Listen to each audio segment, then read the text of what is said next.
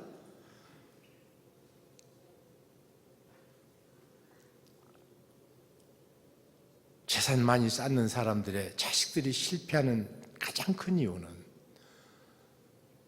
이제까지 뺏고 모으고 싸우는 그거밖에 삶으로 보여주지 못했기 때문입니다.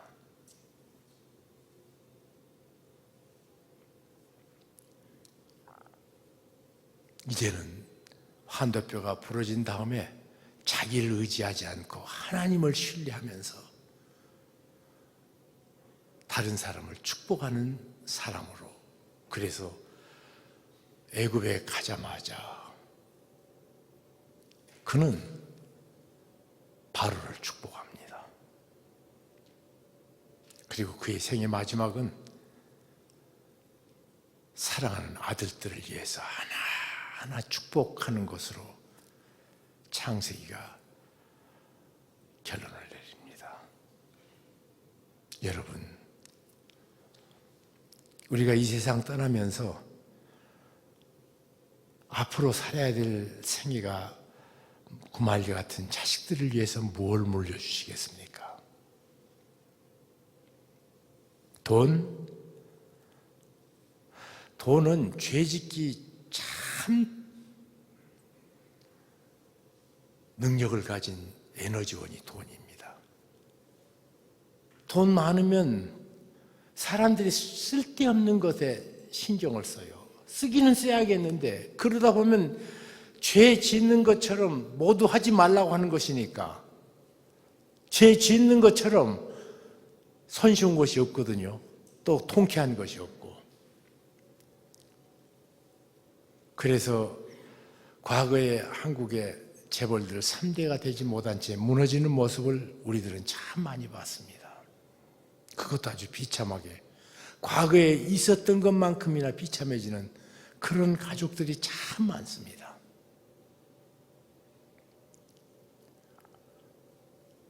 우리가 평생 살았던 명성, 큰 권력, 우리나라에서 가장 큰 권력을 가졌던 사람들은 1호가 대통령이거든요. 대통령 자녀마다 어깨를 펴고 사는 사람이 없지 않아요, 지금. 그 아버지, 어머니들이 누렸던 것이 오히려 덫이 되고 저주가 돼가지고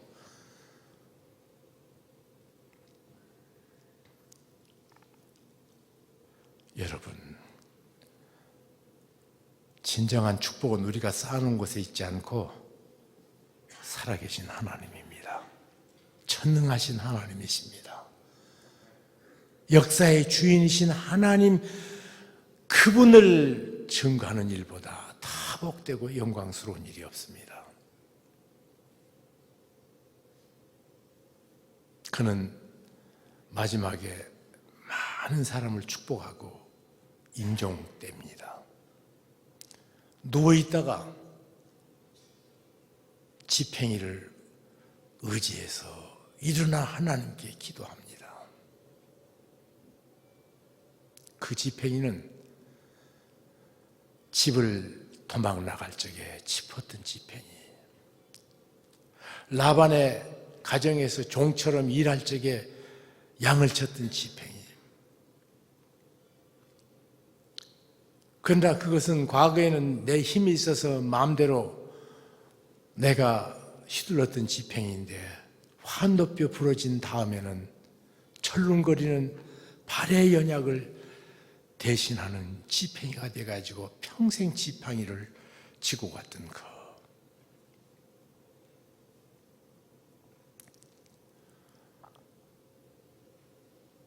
침상에서 지팽이를 의지해서 또 일어납니다. 그리고 하나님께 마지막 기도를 드리고 하나님 품에 안기는 영광스러운 임종. 여러분, 발람이라는 거짓 선지자가 이렇게 얘기합니다. 하나님 앞에 뒤러면서요, 내가 의인 같은 임종을 보기를 원한다고 그렇게 청을 합니다. 이게 나쁜 놈도 임종은 좀 잘 했으면 이제 그거란 말이에요.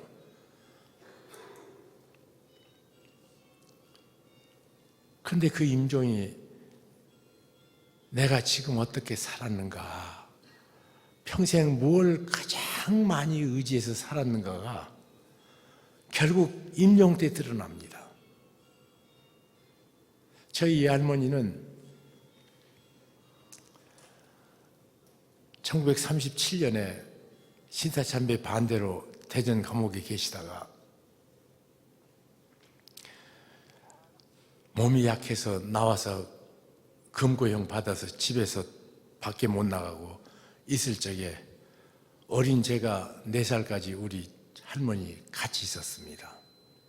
근데 내가 지금도 좀 이상한 것은 우리 친할머니는 고등학교 때 돌아가셨습니다. 근데 우리 외할머니는 4살까지밖에 못 있었습니다. 그럼에도 불구하고 할머니 그러면요, 저는 외할머니만 생각나요. 우리 친할머니한테는 굉장히 죄송해요.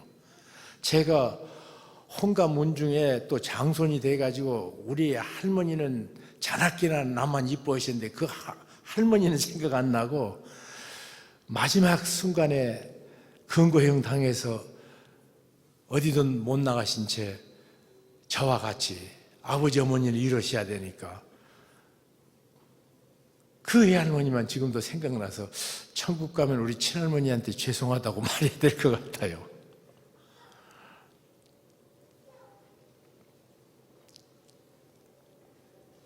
근데 우리 할머니 기도하시다가 숨이 거둬졌는데 나는 모르고 할머니 일어나라고.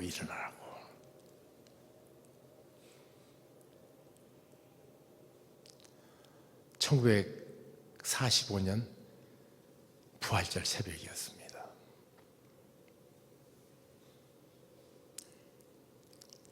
그가 왜 기도하고 돌아가셨을까요? 그가 평생 기도했기 때문에. 그만 마지막에 아무것도 기도 않고 있다가 그날 야 기도하자 이거 안 된단 말이에요. 야곱이가 평생 의지했던 이 지팽이를 마지막에도 그 지팽이를 붙잡고 일어났던 것처럼 엘리자베스 쉐핑이라는 서스평 선교사, 우리 가정의 신앙 시작할 적에 은인이신 분이 계십니다. 그분이 돌아가셨을 때 난 나중에 우리 집에서는 쉐핑 얘기를 늘 들었는데 그분이 어떻게 살았는지도 모르고 그냥 쉐핑 할머니 이 개념만 갖고 있다가 그분의 생애를 써놓은 책을 보고 제가 참 많이 감동을 받았습니다. 그것이 얼마 전에 영화로도 나와서 서양 선교사에 이 땅에 와서 헌신했던 아름다운 얘기로 오늘의 교회에서 상영한 걸 제가 봤습니다. 근데 그분이 마지막에 찬양을 그렇게 많이 부르고 댕겼대요. 돌아가시면서 하늘이 열린다. 천사 소리에 날개 소리와 더불어 찬송이 내 귀에 들린다.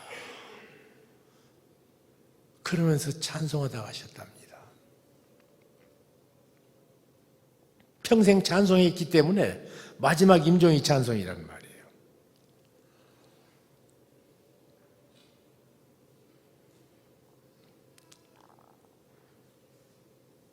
유명한 구약 교수님이 계셨습니다. 그가 의식을 딱 잊었거든요. 이러니까 평생 방언을 안 하셨던 분이라는데 막 방언을 하기 시작하니까 놀래가지고 아이 교수님이 그런 분인지 몰랐는데 방언한다 그랬더니 옆에 다른 구약 교수가 들어보니까 히브리 말로 시편 23편을 하니까 다른 사람은 방언인 줄 알죠. 평생 읊조리고 외우고 신뢰했던 그 말씀, 의식을 잊어도 여러분, 우리가 주님 앞에 갑니다. 어떤 모습으로 만나시겠습니까?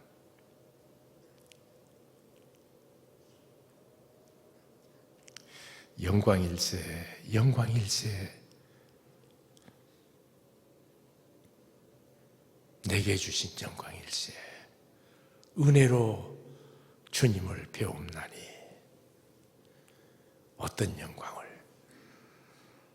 우리 생애 끝나고 찬란하게 우리 앞에 펼쳐지는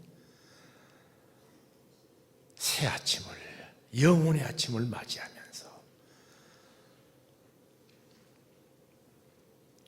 내가 살았던 삶의 마지막 결론으로 그 순간을 통과할 적에 우리의 삶이 경건하고 복되고 아름답게 우리 아버지 품에 안기는 이런 놀라운 축복이 있기를 우리 주 예수 그리스도의 이름으로 축복합니다. 기도하겠습니다. 주님, 이 야곱의 생애를 통해서 그 신앙의 여정이 어땠는가를, 그리고 그 삶의 결론이 무엇인지를 보여주셔서 감사합니다. 주님, 오늘 이 자리에 오신 분 가운데 우리 주 예수 그리스도를 얼굴로 얼굴을 만나는, 인격과 인격으로 만나는 축복을 아직 누리지 못한 분 계시다면 성령님, 눈을 열어 그 주님을 보게 도와주옵소서. 그 주님을 붙잡게 도와주옵소서. 그리고 주님, 원합니다.